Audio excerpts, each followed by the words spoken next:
Welcome to Moussa TV. నేను సుధా. బులెటిన్ల ముందుగా headline. Ambedkar రాసిన రాజ్యాంగాన్ని పక్కన పెట్టారు. రెడ్ బుక్ రాజ్యాంగం అమలు చేస్తున్నారన్న మాజీ మంత్రి గుడివాడ అమర్నాథ్.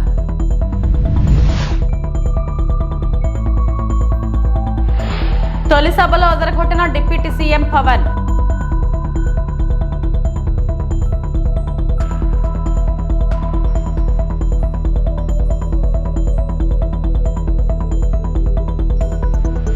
స్పీకర్గా ఎన్నికైన అయ్యన్న పాత్రుడు.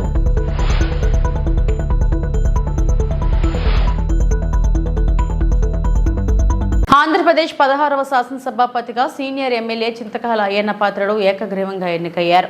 ఆయన ఎన్నికను ప్రోటెం స్పీకర్ గోరంట్ల బుచ్చా చౌదరి సభలో అధికారికంగా ప్రకటించారు. అనంతరం ఆయనను ముఖ్యమంత్రి చంద్రబాబు, ఉప ముఖ్యమంత్రి పవన్ కళ్యాణ్ సభాపతి స్థానంలో కూర్చుండబెట్టారు. శుక్రవారం సాయంత్రం 5 గంటలకు నామినేషన్ల ప్రక్రియ ముగిసింది. ఒకే నామినేషన్ దాఖలైనందున అయ్యన్న పాత్రుడు ఎన్నిక ఏకగ్రీవమైంది. పేరు శ్రీ కొణిదెల పవన్ కళ్యాణ్ గారు, రెండో శ్రీ చింతకాయల అయ్యన్న పాత్రుడు గారు, ప్రతిపాదకుని పేరు శ్రీ నారా లోకేష్ గారు, 3 శ్రీ చింతకాయల అయ్యన్న పాత్రుడు గారు, శ్రీ సత్యకుమార్ యాదవ్ గారు. సక్రమంగా నామనిర్దేశం చేయబడిన అభ్యర్థి శ్రీ చింతకాయల అయ్యన్న పాత్రుడు గారు ఒక్కరే అయినందున సభాపతి పదవికి శ్రీ చింతకాయల అయ్యన్న పాత్రుడు గారు ఏకగ్రీవంగా ఎన్నుకోబడినట్టు ప్రకటిస్తున్నాను. శ్రీ చింతకాయల అయ్యన్న పాత్రుడు గారికి నా హృదయపూర్వక అభినందనలు తెలియజేస్తా ఉన్నాను. నా హృదయపూర్వక అభినందనలు అందజేయచ్చు సభాపతి స్థానం అలంకరించవలసిందిగా వారిని కోరుతున్నాను. శ్రీ చింతకాయల అయ్యన్న పాత్రుడు గారిని సభాపతి స్థానం తీసుకురావాల్సిందిగా సభానాయకుడిని మరియు ఇతర పార్టీల నాయకులను కోరుతున్నాను. ఇది నాకు ఇచ్చేది.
కూర్చోండి.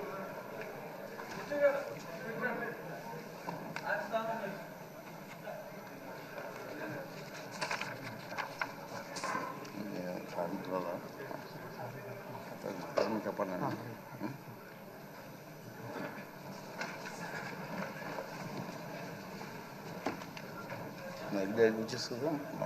డైరెక్ట్ వచ్చేస్తా సార్.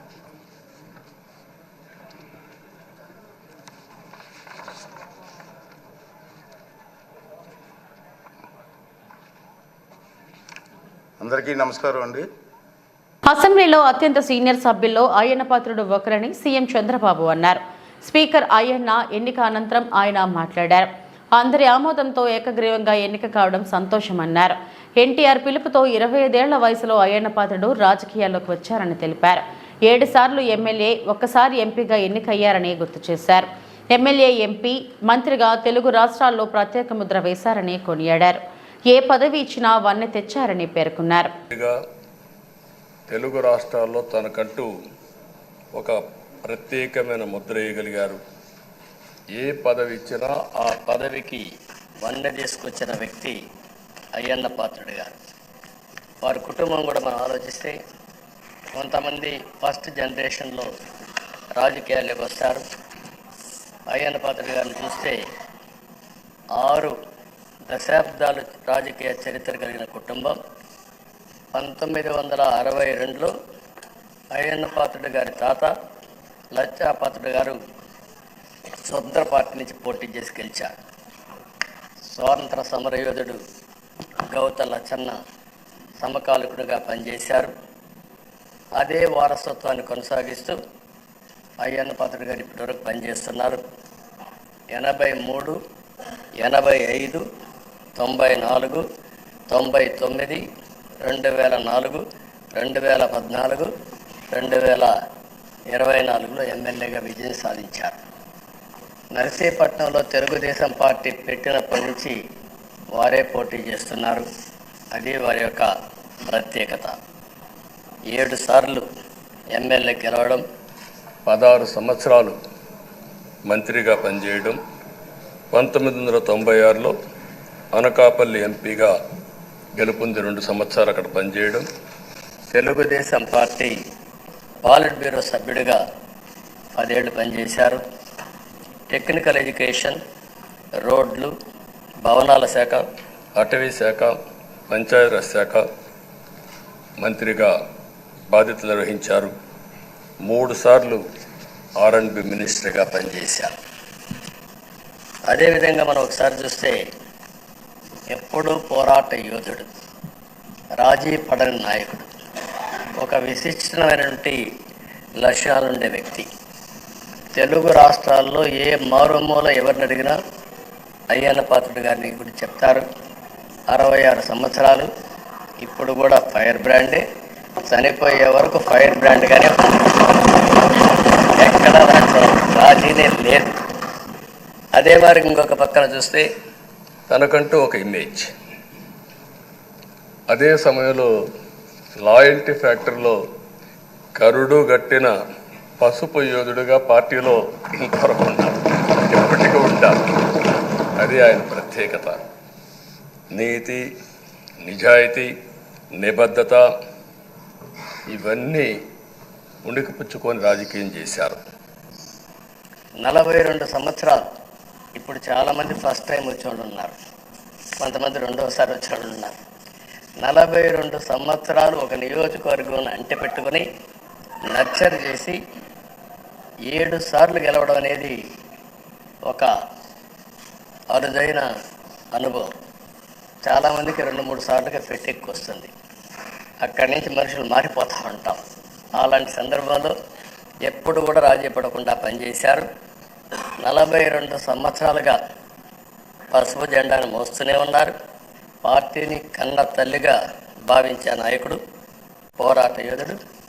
ఎప్పుడు కూడా రాష్ట్రంలో అభివృద్ధి చేయడమే కాకుండా ఉత్తరాంధ్ర అభివృద్ధి కోసం, ప్రత్యేకంగా విశాఖపట్నం అభివృద్ధి కోసం ఎనలేని కృషి చేసిన నాయకుడు అయ్యన్న పాత్రుడు గారని చెప్పి కూడా నేను మీకు తెలియజేస్తున్నాను. ఆంధ్రప్రదేశ్ అసెంబ్లీలో డిప్యూటీ సీఎంగా పవన్ కళ్యాణ్ తొలిసారి ప్రసంగించారు. అసెంబ్లీ స్పీకర్గా అయ్యన్న పాత్రుడిని ఎన్నుకున్న తర్వాత స్పీకర్ను అభినందిస్తూ పవన్ మాట్లాడారు.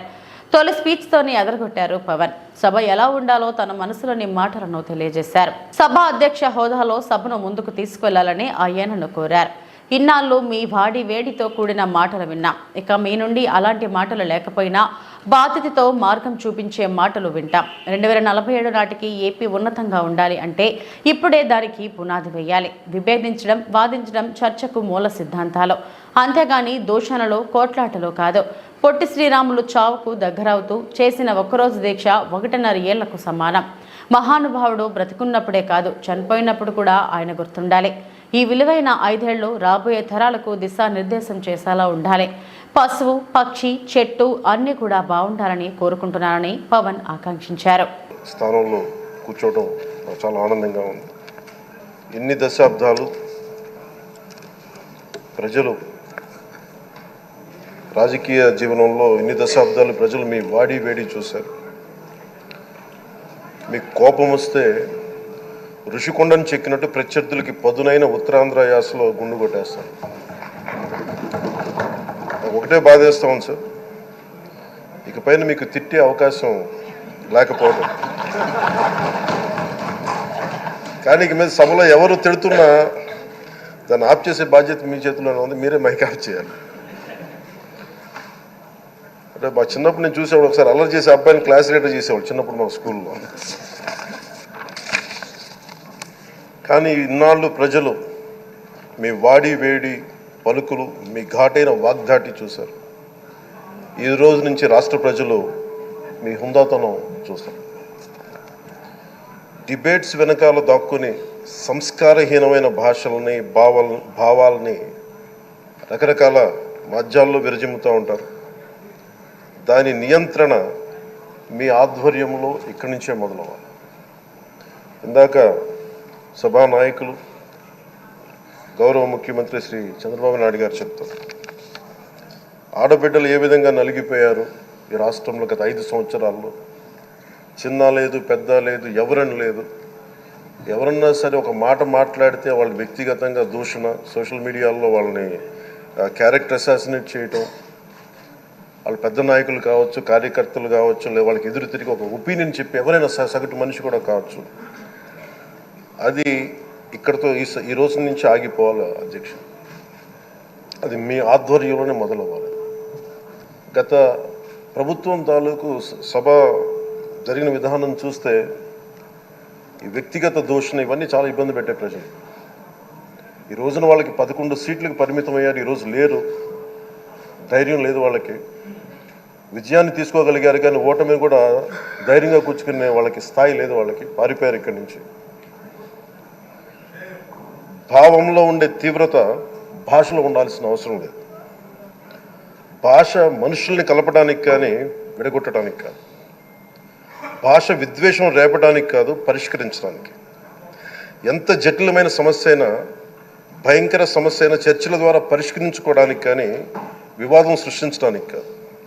ఈ సభ ఉన్నది అందుకు. కానీ మనం చూసింది వాళ్ళ దగ్గర నుంచి బూతులతోటి, వ్యక్తిగత దోషులతోటి రాష్ట్ర పురోభివృద్ధిని ఆపేశారు. ఎప్పుడూ ప్రజల గురించి ఆలోచించే వ్యక్తి అయ్యన్న పాత్రుడు. 7 సార్లు ఎమ్మెల్యేగా, ఎంపీగా చేసిన అనుభవం ఉంది. అయ్యన్న పాత్రుడు అంటే పోరాటం, ఓ పౌరుషం. మీ నాయకత్వంలో అనేక మంచి పనులు జరిగాయి. నాకు ఎప్పుడు సలహా కావాలన్నా మీతో సంప్రదించా. ఒకే పార్టీ ప్రజల అజెండాగా ముందుకెళ్లిన వ్యక్తి అయ్యన్న పాత్రుడు.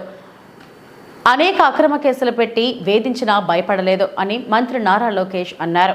క్షణికావేశం కూడా ఉండేది, ఇప్పుడు ఇంకా అవకాశం లేకుండా పోయింది. 1983లో విశ్వవిఖ్యాత నడసార్వభౌమ స్వర్గీయ శ్రీ నందమూరి తారక రామారావు గారు ఆనాడు తెలుగుదేశం పార్టీని స్థాపించినప్పుడు 25 సంవత్సరాల వయసులో మీరు ఆనాడు పోటీ చేశారు, ఎమ్మెల్యే అయ్యారు. ఆనాడు భారతదేశంలోనే సెకండ్ యంగెస్ట్ ఎమ్మెల్యేగా అయ్యన్న పాత్రుడు గారు నిలబడ్డారు. 25 సంవత్సరాల వయసులో మీరు మంత్రిగా కూడా అయ్యారు. 7 సార్లు శాసనసభ్యుడిగా, ఒకసారి ఎంపీగా కూడా మీరు ఉన్నారు. 7 సార్లు ఒకే నియోజకవర్గం, నర్సీపట్నం నియోజకవర్గం ఏ అదృష్టం చేసుకుందో నాకు తెలియదు, కానీ 7 సార్లు కూడా నర్సీపట్నం నియోజకవర్గం ఎమ్మెల్యేగా మీరు నిలబడ్డారు. 16 సంవత్సరాలు మీరు మంత్రిగా చేశారు. చూస్తే టెక్నికల్ ఎడ్యుకేషన్ కానీ 3 సార్లు R&B, forest, environment, science and technology, Panchayati Raj గ్రామీణాభివృద్ధి శాఖ మంత్రిగా కూడా మీరు చేశారు. ఈ హౌస్లో ఎవరికి పక్కన ఒక అదృష్టం నాకు దక్కింది. మీ తర్వాత పంచాయతీరాజ్ గ్రామీణాభివృద్ధి శాఖ మంత్రి అయ్యేదో అవకాశం నాకు దక్కింది. ఆనాడు మీరు ప్రారంభించిన పనులని పూర్తి చేసే అవకాశం నాకు ఇచ్చారు. మీ నాయకత్వంలో 25,000 కిలోమీటర్లు సీసీ రోడ్ వేసాం, ప్రహరీ గోడలు కట్టాం, పంచాయతీ భవనాలు కట్టాం. గ్రామాలు కూడా ఆనాడు యుద్ధ ప్రాతిపదికంగా తాగునీటి పథకాలు కూడా కలిసి ఏర్పాటు చేశారు. అంతేకాకుండా నాకు ఎప్పుడు సలహాలు కావాలన్నా, సూచనలు కావాలని మీకు ఫోన్ చేసేవాడిని, మిమ్మల్ని అడిగి తెలుసుకునేవాడిని. ఆనాడు పంచాయతీరాజ్ గ్రామీణాభివృద్ధి శాఖ మంత్రిగా నేను ఇన్ని పనులు చేయగలనంటే దాని వెనకాల మీరున్నారని ప్రజలందరూ కూడా తెలియజేస్తున్నాను. తెలంగాణ రైతులందరికీ గడువులోగా ఏకకాలంలో 2 లక్షల వరకు రుణమాఫీ చేయాలని మంత్రి మండలి నిర్ణయం తీసుకున్నట్లు ముఖ్యమంత్రి రేవంత్ రెడ్డి వెల్లడించారు. 2018 డిసెంబర్ 12 నుంచి 2023 డిసెంబర్ 9 వరకు 5 ఏళ్ల కాలంలో రైతులు తీసుకున్న రుణం 2 లక్షల లోపు రుణాలని మాఫీ చేయనున్నట్లు తెలిపారు. గతంలోనే ప్రకటించినట్లుగా ఆగస్టు 15వ తేదీలోగా రుణమాఫీ ప్రక్రియను పూర్తి చేయడానికి ప్రభుత్వం ఏర్పాట్లు చేస్తుందని స్పష్టం చేశారు. సచివాలయంలో శుక్రవారం సీఎం రేవంత్ రెడ్డి అధ్యక్షతన రైతు రుణమాఫీ, రైతు భరోసాపై మంత్రి మండలి సమావేశం జరిగింది. రుణమాఫీ విధి విధానాలను పూర్తి స్థాయిలో చర్చించిన తర్వాత మంత్రివర్గం ఆమోదించింది. దీనికి సంబంధించిన ఉత్తర్వులు త్వరలోనే జారీ కానున్నాయి. రైతు భరోసా విధి విధానాలపై ఉప ముఖ్యమంత్రి భట్టి విక్రమార్క ఆధ్వర్యంలో మంత్రివర్గ ఉపసంఘం ఏర్పాటైంది. ఈ కమిటీ రైతు సంఘాలు, రైతు కూలీ సంఘాలు, ప్రతిపక్షాలు తదితరులతో చర్చించి జూలై 15 నాటికి నివేదిక ఇవ్వనుంది. మంత్రిమండలి సమావేశం వివరాలను సీఎం రేవంత్ రెడ్డి విలేకరుల సమావేశంలో వెల్లడించారు. 2018 నుంచి 2023 వరకు 2014 సంవత్సరంలో మార్చి 31, 2014 తారీఖు వరకు కట్ ఆఫ్ డేట్ తీసుకొని ఆనాటి ప్రభుత్వం రైతు రుణమాఫీ చేస్తే 16,000 కోట్ల రూపాయలు రైతుల ఖాతాలలో వేయడం జరిగింది. అదేవిధంగా 2018 రెండోసారి ప్రభుత్వం ఏర్పడిన తర్వాత డిసెంబర్ 11, 2023 వరకు కట్ ఆఫ్ డేట్ తీసుకొని వాళ్ళు చేసిన రుణమాఫీ రైతుల ఖాతాలో వేసిన నిధులు 12,000 కోట్ల రూపాయలు. అంటే గత ప్రభుత్వం 2 విడతలుగా 2 సార్లు ప్రభుత్వం ఏర్పాటు చేసిన తర్వాత చేసిన రుణమాఫీ ఒక్కసారి 16,000 కోట్ల రూపాయలు మొదటిసారి, రెండవసారి 12,000 కోట్ల రూపాయలు. 10 సంవత్సరాలల్లా 2 విడతలల్లా చంద్రశేఖరరావు గారు చేసిన రైతు రుణమాఫీ రైతులకు చెల్లించిన నిధులు 28,000 కోట్ల రూపాయలు. ఆ ప్రభుత్వం డిసెంబర్ 11, 2018 వరకు కట్ ఆఫ్ డేట్గా వాళ్ళు రుణమాఫీని పరిగణలోకి తీసుకోవడం జరిగింది. మా ప్రభుత్వం డిసెంబర్ 12, 2018 తారీఖు నుంచి మొదలుపెట్టి 9, 12, 2023 వరకు సరిగ్గా 5 సంవత్సరాలు గత ప్రభుత్వం, మళ్ళొక్కసారి నేను చెప్తున్నా, గత ప్రభుత్వం డిసెంబర్ 11, 2018 తారీఖు వరకు కట్ ఆఫ్ డేట్ పెట్టి రెండవ విడత రైతు రుణమాఫీ చేసింది. డిసెంబర్ 12, 2018 తారీఖు నుంచి తీసుకున్న రుణాలు డిసెంబర్ 9, 2023 వరకు 5 సంవత్సరాల మధ్య కాలంలో ఈ రాష్ట్రంలో ఉన్న రైతులు తీసుకున్న 2 లక్షల రూపాయల వరకు రుణమాఫీని చెయ్యాలని మా ప్రభుత్వము ఈ మంత్రివర్గంలో నిర్ణయం తీసుకున్నది. ఇచ్చిన మాట ప్రకారం 2 లక్షల రూపాయల రుణమాఫీ చెయ్యాలి. కట్ ఆఫ్ డేట్ 12, 12, 2018 నుంచి 9, 12, 2023 మధ్యకాలంలో రైతులు తీసుకున్న రుణాలను 2 లక్షల రూపాయల వరకు మాఫీ చేయాలని మా మంత్రివర్గంలో మేము నిర్ణయం తీసుకున్నాము. ఈ రుణాలు మాఫీ చేయడానికి దాదాపుగా 31,000 కోట్ల రూపాయలు అవసరం అవుతున్నది. 31,000 కోట్ల రూపాయలను సేకరించి తెలంగాణ రాష్ట్ర రైతాంగానికి రుణవిముక్తి కల్పించి వ్యవసాయం దండుగ కాదు, వ్యవసాయం పండుగ. ఈ ప్రభుత్వం, ఈ ప్రజాపాలన రైతు సంక్షేమం, రైతు రాజ్యం ఒక సంక్షేమ రాజ్యంగా, అభివృద్ధి రాష్ట్రంగా ముందుకు తీసుకెళ్తామని సంపూర్ణమైన విశ్వాసం, భరోసా కల్పించడానికి ఈరోజు మా మంత్రివర్గం నిర్ణయం తీసుకున్నది. ఆ ప్రకారం ఏకధాటిగా 2 లక్షల రుణమాఫీ చెయ్యాలని మేము నిర్ణయం తీసుకున్నాం. గత ప్రభుత్వం రుణమాఫీ 1,00,000 రూపాయలు చేస్తామని, 4 విడతలని, వడ్డీలు చెల్లిస్తామని రకరకాల ప్రకటనలు చేసి వాయిదాల మీద వాయిదాలు వేసుకుంటూ రైతులను, వ్యవసాయాన్ని సంక్షోభం వైపు నెట్టేసి రైతుల ఆత్మహత్యలకు కారణమైంది. 10 సంవత్సరాలల్లా ఏ రోజు కూడా వాళ్ళు ఇచ్చిన మాట నిలబెట్టుకోలేదు.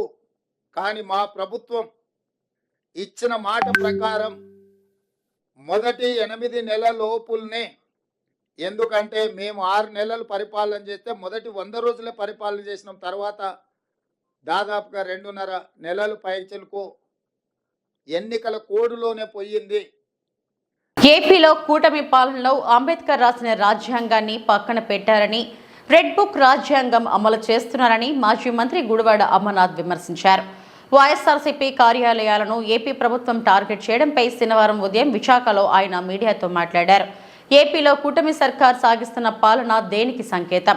కోర్టు ప్రొసీడింగ్లో ఉండగానే తాడేపల్లి కేంద్ర కార్యాలయాన్ని నేలమట్టం చేశారు.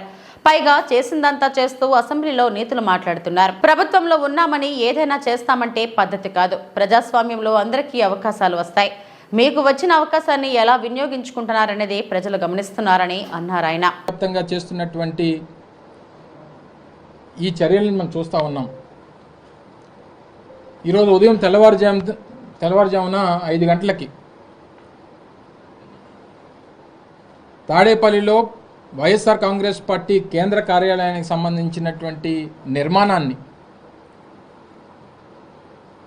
8 సంవత్సరాలు ఈ రాష్ట్రంలో ప్రతిపక్ష పార్టీగా, గడిచినటువంటి 5 సంవత్సరాల అధికార పార్టీగా, దాదాపు 13 సంవత్సరాలు చరిత్ర కలిగినటువంటి వైఎస్ఆర్ కాంగ్రెస్ పార్టీకి చెందినటువంటి కార్యాలయాన్ని ఏ రకంగా పూర్తిగా నేలమట్టం చేశారో అనేటువంటిది ఈరోజు తెల్లవారుజామున మనం చూసాం. మీరు కూడా మీ దృష్టి కూడా అదంతా కూడా వచ్చింది. దాని మీద కోర్టుకు వెళ్ళి కోర్టులో ఇంకా ప్రొసీడింగ్స్ జరుగుతుండగానే హై హ్యాండెడ్గా ఏ రకంగా కార్యాలయాన్ని పూర్తిగా 2 అంతస్తులు నిర్మించినటువంటి కార్యాలయాన్ని ఏ రకంగా నేలమట్టం చేశారో అన్నటువంటిది చూసాం. ఈరోజు రాష్ట్రంలో అంబేద్కర్ గారి రాజ్యాంగాన్ని పూర్తిగా పక్కన పెట్టి తెలుగుదేశం పార్టీ తాలూకా రెడ్ బుక్ రాజ్యాంగం నడుస్తూ ఉంది. వారు ఏదైతే ముందు నుంచి వారు ఎన్నికల ప్రచారంలో చెప్పారో, వారు అధికారంలోకి రాకమునుపు చెప్పారో, వారు చెప్పినటువంటి ఆ రెడ్ బుక్ రాజ్యాంగాన్ని ఈరోజు రాష్ట్రంలో అమలు చేస్తున్నటువంటి సందర్భాలు మనం చూస్తూ ఉన్నాం. ఇంకా పైపెచ్చు ఈరోజు అసెంబ్లీలో నీతులు మాట్లాడుతూ ఉన్నారు. సరే, మేమైతే మా నాయకుడు జగన్మోహన్ రెడ్డి గారు మొన్న సమావేశం పెట్టినప్పుడు చాలా క్లియర్గా కేటగారికల్గా చెప్పారు. 6 నెలల పాటు వారికి హనీమూన్ పీరియడ్ అనేటువంటిది నడుస్తూ ఉంది. సహజంగా ఒక అధికారంలోకి వచ్చినటువంటి రాజకీయ పార్టీకి, అధికారంలోకి వచ్చినటువంటి ఆ పార్టీకి సమయం ఇవ్వాల్సినటువంటి అవసరం ఉంది. వారు ఇచ్చినటువంటి హామీలు అమలు చేయడానికి మనం సమయం ఇవ్వాలి. వారు తీసుకునేటువంటి నిర్ణయాలకు మనం సమయం ఇవ్వాలి. ఇప్పుడు మనం మాట్లాడాల్సినటువంటి పని లేదు. 6 నెలల తర్వాత వారు తీసుకున్నటువంటి నిర్ణయాలన్నీ చూసిన తర్వాత అప్పుడు మనం స్పందిద్దాం అనేటువంటి మాట జగన్మోహన్ రెడ్డి గారు మొన్న సమావేశంలో చెప్పారు. దానికి కూడా వారు సమయం ఇవ్వట్లేదు. అధికారం వచ్చి కేవలం ఇంకా 20 రోజులు పూర్తవకముందే ఈ రకమైనటువంటి విదేశాల్లో ఉండే భారతీయ ఎన్ఆర్ఐలకు కృతజ్ఞతలు తెలియజేసిన మంత్రి నిమ్మల, మన రాష్ట్ర భవిష్యత్ తరాలు బాగుండాలనే ఉద్దేశంతో ఎన్డీఏ కూటమికి పెద్ద ఎత్తున అండగా నిలిచి విజయాన్ని చేకూర్చిన ఎన్ఆర్ఐలకు ప్రత్యేక ధన్యవాదాలు. ఈ సందర్భంగా ఆస్ట్రేలియా రాజధాని కన్బరాలో విజయోత్సవం జరుపుకుంటున్న ఎన్ఆర్ఐ, టీడీపీ, జనసేన, బీజేపీ ప్రతి ఒక్కరికి శుభాకాంక్షలు తెలియజేశారు రాష్ట్ర జలవనరుల శాఖ మంత్రి నిమ్మల రామానాయుడు.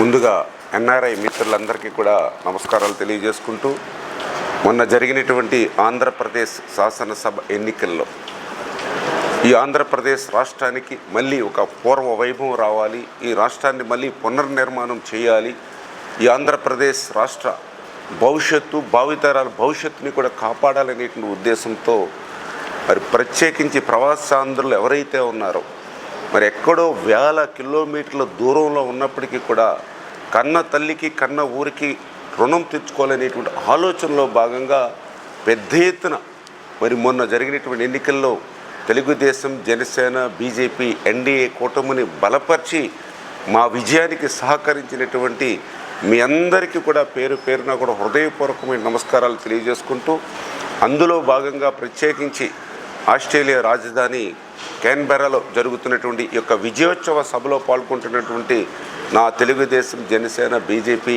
నాయకులు, కార్యకర్తలకు, అభిమానులకు అందరికీ కూడా మరొక్కసారి నా శుభాభినందనలు మీ అందరికీ కూడా తెలియజేసుకుంటూ ఉన్నాను. ఏపీలో మొదలైన టీడీపీ కూటమి విధ్వంస పాలన.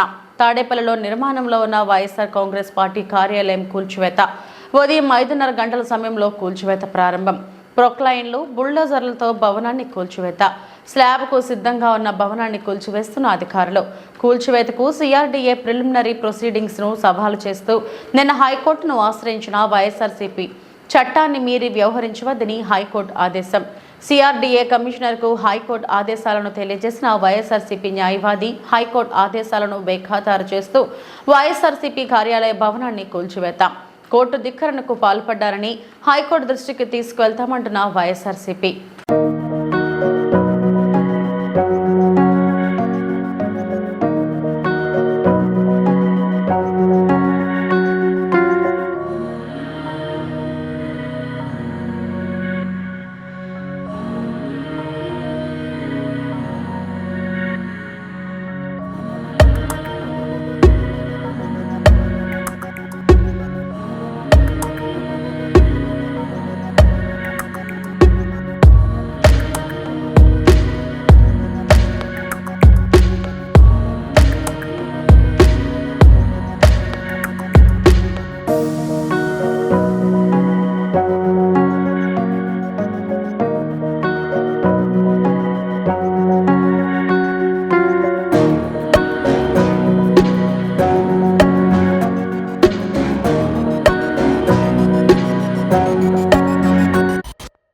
పార్టీ కార్యకర్తలకు, నేతలకు అండగా ఉంటాం. గతంలో ఎన్నడూ జరగని విధంగా వైసీపీ శ్రేణులపై టీడీపీ నాయకులు దాడులు చేస్తున్నారు.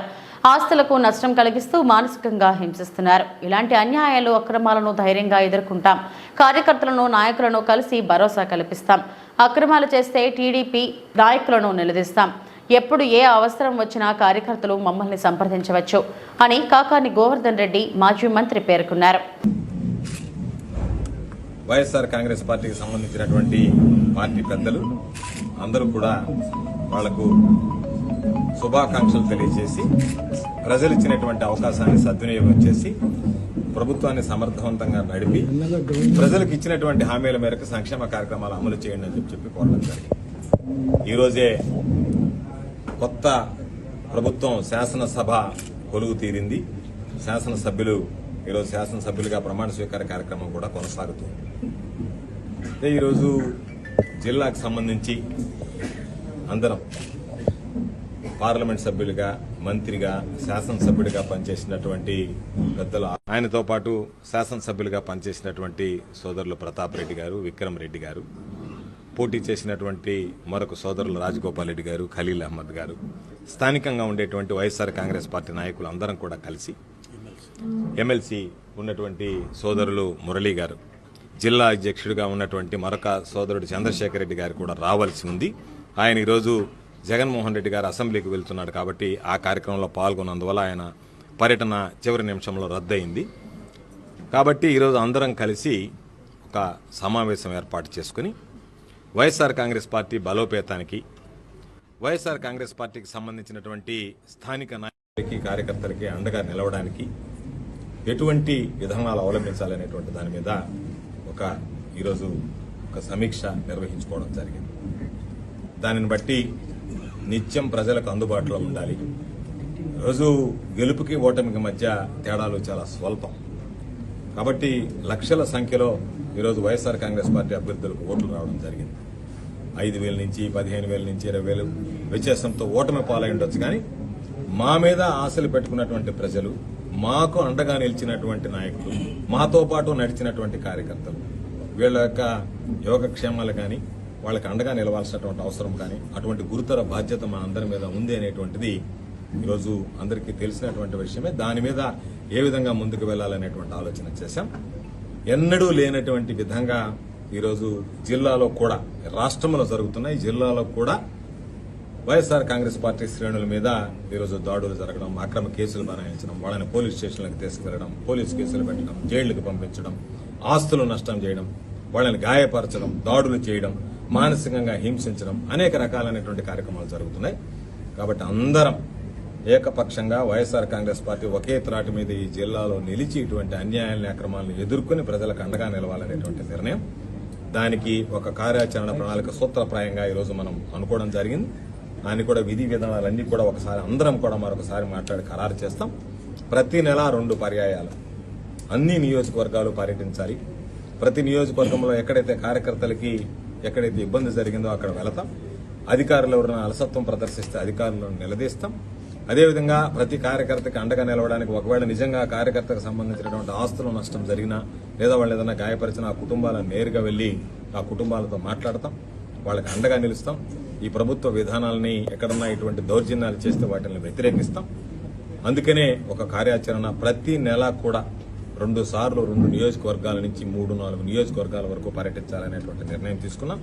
దానిలో భాగంగా కార్యకర్తలను కలవడం, నాయకులను కలవడం, కార్యకర్తలకు ధైర్యం చెప్పడం, కార్యకర్తలను ధైర్యంగా నిలవమని కోరడం, దానితో పాటు ఎక్కడన్నా అన్యాయాల అక్రమాలు జరిగితే అధికారుల దగ్గరికి వెళ్లడం, అధికారుల దృష్టికి తీసుకువెళ్లడం, అధికారులు వాటిని సరిగ్గా గనక సక్రమంగా పరిష్కరించకపోతే అధికారులను నిలదీయడానికి కూడా వెనకాడేటువంటి పరిస్థితి ఉంది. మేమేమి రాజకీయాల్లో ఉన్నాం, పదవులు అనుభవించాం. జగన్మోహన్ రెడ్డి గారు మా అందరికీ కూడా పదవులు ఇచ్చారు. మేము 2 సార్లు ఎమ్మెల్యేలు అయ్యాము, మంత్రులు అయ్యాము, అనేక రకాలైనటువంటి కార్యక్రమాలను నిర్వహించాం. కాబట్టి పార్టీ కష్టకాలంలో ఉన్నప్పుడు పార్టీ జెండాని ప్రతి ఒక్కరూ కూడా భుజాన్ని వేసుకుని మోస్తాం. ప్రత్యేకించి ఈరోజు ఎంత ఓటింగ్ శాతం, 40% ఓటింగ్ వైఎస్ఆర్ కాంగ్రెస్ పార్టీకి రావడానికి ప్రధానమైనటువంటి కారకులు వైఎస్ఆర్ కాంగ్రెస్ పార్టీ కోసం రేపు ఏమి జరుగుతుంది అనేటువంటి ఆలోచన చేయకుండా మా కోసం నిలబడి ప్రాణాలు తెగించి పోరాడినటువంటి యోధులు మా కార్యకర్తలు. కాబట్టి వాళ్ళకి అండగా నిలవాల్సినటువంటి బాధ్యత మా మీద ఉంది. కాబట్టి ఇప్పటికే కొన్ని దగ్గరలో వాళ్ళని ఇబ్బంది పెట్టడం, హింసించడం రకరకాలుగా ఈరోజు మనం చూస్తున్నాం. ఖచ్చితంగా వాటికి సంబంధించి రేపు సోదరులు ప్రభాకర్ రెడ్డి గారు కార్యకర్తల సమావేశాన్ని ఆయన క్యాంపు కార్యాలయంలో ఏర్పాటు చేయడం జరిగింది. ఉదయం 10 గంటలకి అందరం కూడా ఆ కార్యక్రమంలో పాల్గొంటాం. కార్యకర్తలకు ధైర్యం చెప్తాం. మీడియా ముఖంగా వైఎస్ఆర్ కాంగ్రెస్ పార్టీకి సంబంధించినటువంటి ప్రతి కార్యకర్తని మేము కోరుకునేది మీరు ధైర్యంగా ఉండండి, మీ ప్రాణాలకి మా ప్రాణాలు అడ్డు పెడతాం. బీసీ వెల్ఫేర్ హాస్టల్ను ఆకస్మిక తనిఖీ చేసిన బీసీ సంక్షేమ శాఖ మంత్రి సవితమ్మ విజయవాడలోని ఎలక్ట్రిసిటీ కాలనీ ప్రభుత్వ వెనుకబడిన తరగతుల బాలుర వసతి గృహాలను ఆకస్మికంగా తనిఖీ చేశారు. విద్యార్థులతో మంత్రి సవితమ్మ మాట్లాడుతూ అందరూ బాగా చదువుకొని ఉన్నత స్థాయికి ఎదగాలని, మీకు ఏ సమస్య ఉన్నా నేరుగా తనకే ఫోన్ చేయొచ్చని విద్యార్థులకు ఫోన్ నెంబర్ ఇచ్చిన మంత్రి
ముఖ్యమంత్రి చంద్రబాబు ఆదేశాల మేరకు ఈ ఊరుపాలెం వెళ్లిన హోంమంత్రి అనిత బాధిత కుటుంబాన్ని కలిసి ఓదార్చారు. మరోసారి ఇలాంటి ఘటనలు పునరావృతం కాకుండా చర్యలు తీసుకుంటామన్నారు. మృతురాలి కుటుంబానికి అండగా ఉంటామని హామీ ఇచ్చారు. నిందితులను తక్షణమే అరెస్టు చేసి వేగవంతంగా దర్యాప్తు చేసి కఠిన శిక్ష పడేలా చూస్తామని చెప్పారు. ఇలాంటి ఘటనలు పునరావృతం కాకుండా చూడాలని సీఎం చంద్రబాబు డీజీపీకి స్పష్టమైన ఆదేశాలు ఇచ్చారు.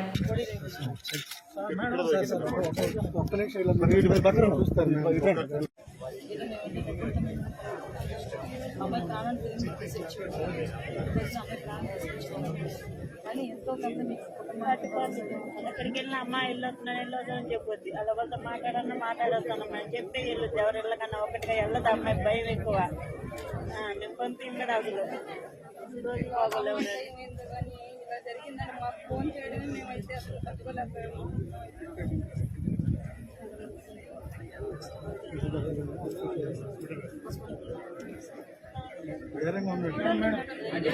అమ్మాయి సైట్ చూస్తే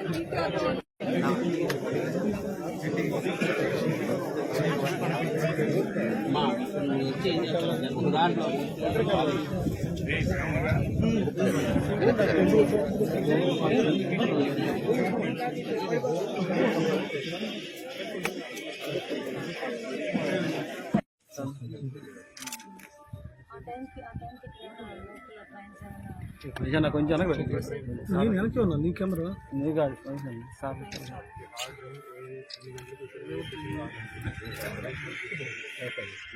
ఇది తొందర పేరెంట్స్ ఏమైనా చెప్తున్నారు